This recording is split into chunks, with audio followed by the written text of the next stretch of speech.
Hello, everyone. Welcome back to another episode of the Breaking Point podcast. Today we are here with Sravann Alopi, correct? Yeah, so I'm a Reiki and Breathwork master. I've been doing that since the age of 18. Yeah, but I've had let's just say a pretty extensive lifelong career with many parts that have intersected along. Perfect. We like that.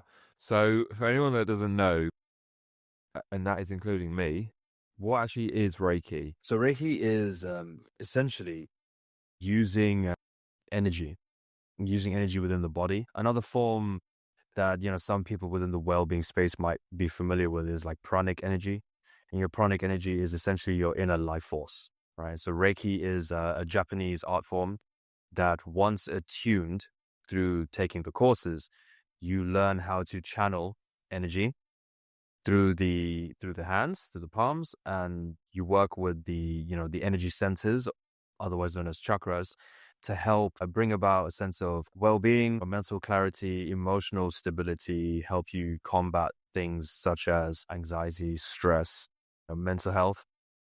And there's even been case studies now that are coming to the fore where Reiki has helped people with their physiological conditions. Like, even with the NHS, they actually have like an active sort of like roll call where they're looking to bring in Reiki masters to help people who are in palliative care, or people who've just had a really traumatic surgery, to help ease their symptoms, work in line with modern day medicine. And why did you get into Reiki? I'll be honest with you, I was born into it. Okay. My mom, yeah, my mother kind of like runs in the family sort of type of deal. My mom was a Reiki master. Funny story, actually, is before we moved over to the UK, my mom was diagnosed with an aggressive form of leukemia. And the doctors said that she has literally 6 months to live. So, get your affairs in order because you're going to die. My mom, being the warrior that she is, was like, well, screw that. I'm going to do something about this because I'm also not about to leave my only child in the world just, stranded. And so she learned Reiki through a lady that taught her in South Africa. And she started to apply this along with mindfulness exercises, breath work. And she reversed the leukemia. She completely cured herself of it. So much so to the point where modern science couldn't comprehend that. And there might be some people here who think like, what the hell? How could you do that? Literally through your breath and your mind. But I think as we progress through this podcast, people will understand just how important and how powerful it actually is. But yeah, she basically broke that, right? She broke that chain. And she was a teacher. She was an English teacher. How I got involved in Reiki was essentially, as I was growing up around it, I realized that I also had the ability to sort of feel the frequencies, the energetic fields of people, and also pick up on vibes, as other people would say. You just pick up on a certain vibe. That vibe tells you something. I'm sorry, it's a bit rudimentary, but I don't want to scramble anyone's brains just yet. And I also learned how to essentially connect. We call it connecting to the astral plane, or mediums, etc. We'll call it as channeling. So when you open up your state of consciousness to quite literally pull information and just deliver it as if, well, it is just fact, it's because you're in a completely different state of being. So yeah, I got really into Reiki when I was 18 for my 18th birthday. My mom actually put me through the Reiki 1, 2, 3 and master course. I got attuned, which is like a little initiation, which you have to do by, doing a meditation. And then you get infused essentially with the crystals that have the Reiki symbols in them. And so, yeah, that's how I essentially became a Reiki practitioner, master. And that's really interesting. I had a rough sort of idea of what Reiki was, but I have a slight little linkage to that personally. When I was younger and I was suffering from awful anxiety, I went to see a guy who did, what do you call it? What was it when you stick needles in people? I've forgotten the name. Like acupuncture. Acupuncture, yeah, but it was acupressure, and he was speaking about like the meridian pathways, and he would sort of go around and massage your points on my bodies, and it was actually really cathartic and helpful. And then as I've gotten older and I went down the path of meditation, which I absolutely recommend profusely, I sort of came across the chakras and things like the pineal gland. You were referencing to your sort of forehead and pointing up.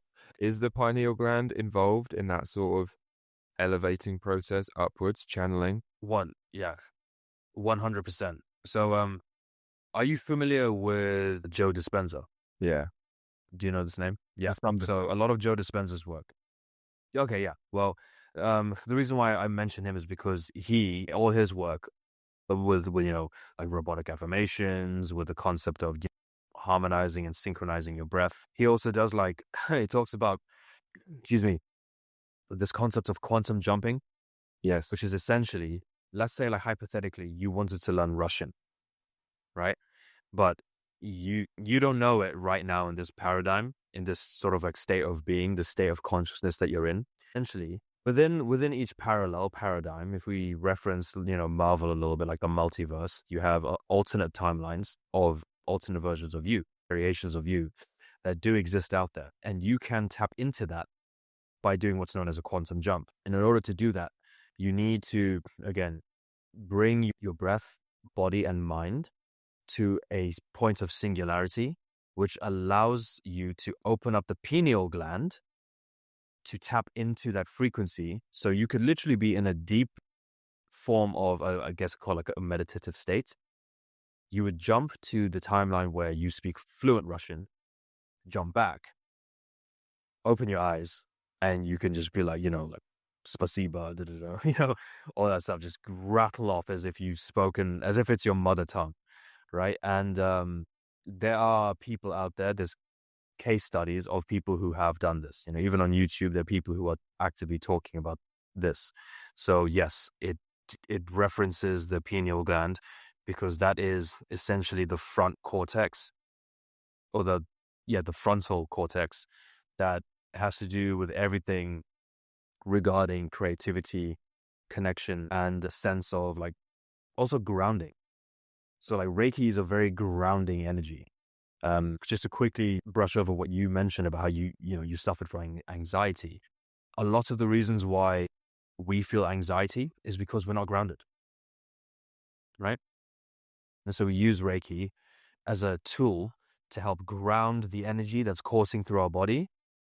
So that way it's not just like dispersing everywhere. It's now central, and you're able to just be a bit more streamlined. When you mentioned you have to bring like the mind, body, and the breath into like a unity, into like a one. A, how do you go about achieving that? And B, what's the significance? Why does everything have to be in line, so to speak? Do you know why? Well, so the term alignment literally means just, bringing everything in line with one another, right? Let me sort of, without going on too much of a tangent. That's fine. So when when we meditate, right? Often when we meditate, there's a sound called Om. Especially the people who like to make fun of, the hippy dippy woo woo like meditation bros who be like Om. But what they actually don't seem to realize is that Om is a sound, right?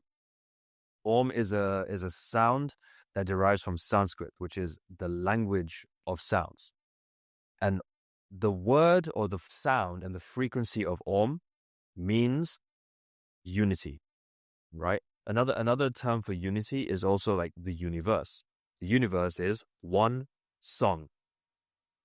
Alignment means to be part of the one song.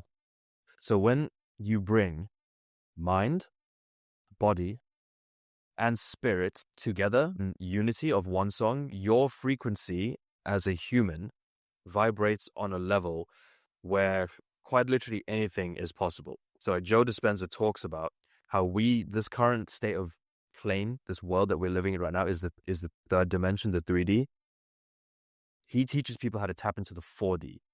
The 4D is where literally all your thoughts, all your, affirmations, your manifestations, all that stuff is reality. It's there. It's yours, right? You might see like a lot of these IG pages that talk about spirituality. They'll talk about, say it, claim it, angel numbers, all that stuff. Like, it does exist. It has become a little bit gimmicky because a lot of people just approach it on a very surface level.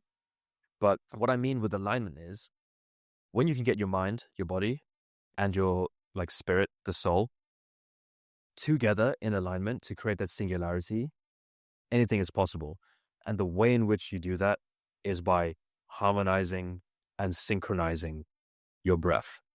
Because the breath is the vessel that literally governs everything in your life. And if you just think about it, when it comes to your ability to operate as a human being, to think, to sort of understand whether you enter a state of fight or flight, whether you are responsive or reactive to the world around you, is all governed by your breath. You cannot, like this podcast, for example, I cannot determine what the next words of your mouth are going to be, cannot determine, whether, for example, touch wood, it doesn't happen, but there might be a power cut midway through this podcast. Cannot determine whether I might get an important phone call or you might get a phone call or whatever it is. But what we can control is whether we choose to respond or react to the stimulus of the world, right? Which is through our breath. Because when you can control the breath, we can also control the mind field. When we can control the mind field, we can control the emotional state of our being. And when we control the emotional state of our being, we are also in control of whether we enter fight or flight, reactive, or respond. And that then shifts our paradigm on how we look at the world. Because this world that we live in is just a reflection of what's happening inside. Yeah. No, that was a lot. No. It just kind of went off in the deep end. No, absolutely. I want that because it gives me more to go off. I completely agree, and you're completely right about the idea that the breath is the root of the human experience itself. It's any situation, any state of being that you can imagine, that particularly ones that are sort of charged emotionally or physically, there is an alteration to the breath and the length and the depth of breath. And when we panic, when we feel excited, it's kind of like it's the, what is it? It's almost the physical manifestation of the heartbeat. So when people say they get anxious, it actually never really affected me when I was growing up, to be fair. But people would often complain that their heartbeat was really bumping, or not bumping, what's the word? Beating. And it would really it would distress them, the fact that their heartbeat was going fast. I never really cared about my heartbeat going fast. I think a lot of people, they think they're going to have a heart attack, which is kind of like the textbook agoraphobics worry is they're going to have a heart attack in front of everyone, embarrass themselves and die, which makes sense because that's kind of like the two universal human fears. Every single fear that we have as humans sort of spans off from those two: dying in pain, not even pain, just dying, and social humiliation. So yeah, that was my little tangent. When a few years ago, I did this course in meditation, in Transcendental meditation. Have you heard of it? Transcendental meditation. Oh, I can't say I have. So just because you brought up the idea of the frequency, I thought that was really, really interesting. It's kind of related, but with Transcendental meditation, you get given a mantra. Is that the word? Yeah, mantra. Yeah, that you say internally. And the idea, this is slightly more sort of psychological than frequency based, but it's probably kind of related. The idea is that as you say the mantra, I don't know if it's your focus, but your point of consciousness drifts lower and lower down the psyche.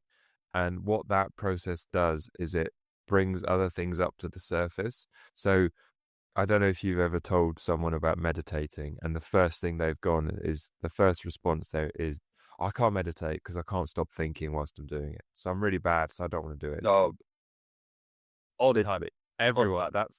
that's what everyone says, isn't it? And it's like, no, Standard response. it is the standard response, exactly. It's like, no, you don't get it. Tom, that's your response too, man. Is it? Yeah. So, yeah, I I'm not just ready. little shot at Tom. I was like, he says he can't. And I was like, bro, you 100% can. Yeah, everybody can. It's just you don't have your focal point is off. That's what it is. Yeah. Well, it's also the if when a shark can't stop swimming because it dies, so the brain can't stop thinking because it's a thinking machine. So anyone it's false advertising people that are out there that are telling you. I don't even know where it comes from because I don't think anyone that's sort of espoused meditation has said you're not meant to think. I don't know where that. I think because the idea is stillness, and people want to achieve the stillness. Yeah.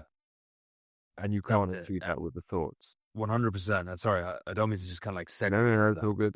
But I won't interrupt. It's just like the thought just came to my mind. It's because, again, most people operate in the world on a very like superficial level, right? And it's not to take a shot at anyone, but it's just because if you don't have the knowledge, right? When you do get a piece of knowledge that basically invites you to critically think, people take that and then they kind of like make it their own. Like they make it so they fit their own narrative. So like I know, for example, like when I was first getting into meditation, the concept of stillness to me was to like just visualize like black, like the void, nothingness, and then like one flickering flame. And I realized like while there are also meditations where people tell you to do that, that's not actually what you should be focusing on, because the mind is going to be thinking about other things. Because as you said, it's like a thinking machine. Another thing I wanted to just kind of go over is everything you explained just now about this transcendental meditation. Am I saying that correctly? Yeah. It as you explained it, I was like, okay, I know what this is. So when I do my guided meditations with people, I use again, it's a bit of like a NLP technique called anchoring. Yeah. Right. It's also used very effectively in EMDR therapy. So the concept of what you explained was you have a single focal point, and as you sort of like meditate and focus more on it, it goes lower into the psyche. Basically, you want to take that thought and almost like root it right into like where your navel is, which is where the solar plexus is. That is a chakra that governs the seat of power, self-worth, integrity, gut instinct. Right? This is where manifestation takes place. This is where, we change our like default states of being, right? And when things come up to the surface, again, that's where we're anchoring. And now we're lifting, like the debris of like stress. I don't really like to use this word because it does get thrown around a lot, but like genuine trauma. Yeah. You knew it. And there guys, trauma. From limiting self-beliefs, Yeah, oh, dude, unagi, bro, unagi. But yeah, it's like when the paradigm is old and whatever, and you're now starting to anchor something new, I mean, it's just common sense, Yeah. It's like the laws of physics determine like what goes up must come down. Therefore, if you're pushing something new down to like the depths of your being, whatever was down there now needs to come up because it's being replaced. And so that's also like a massive part of meditation. Like lots of people think that meditation is just about like doing this and being zen. No, a lot of meditation can also be quite painful because you have to dive deep. You have to also make the realizations like, oh, the reason why I'm chronically late for work is because I have this limiting belief system that I'm not worthy.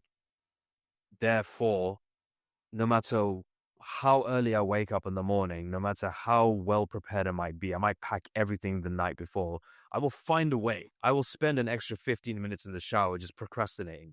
I will convince myself that I have time to make myself breakfast when I have 30 minutes before I need to catch my bus or my train or whatever it is. By the way, this is all like personal experience here, right? It's like I will convince myself that, oh yeah, I can definitely do that.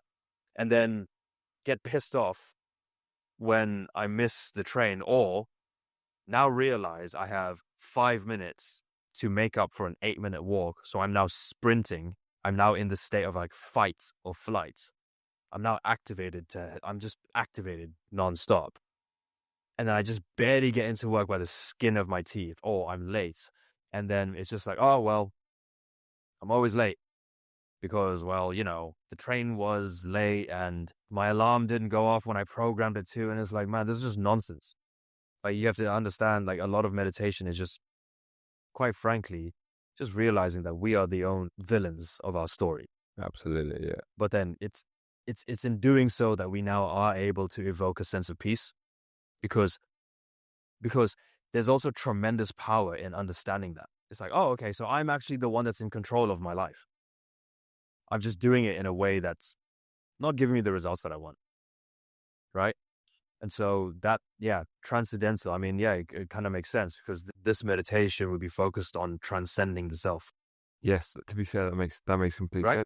But that's probably what it is. It's the transcendenting of the self into something higher, which would be why Buddhism generation. Yeah, you, Carl Jung. I don't know if you know who Carl Jung was, the famous psychologist. Have you heard of him?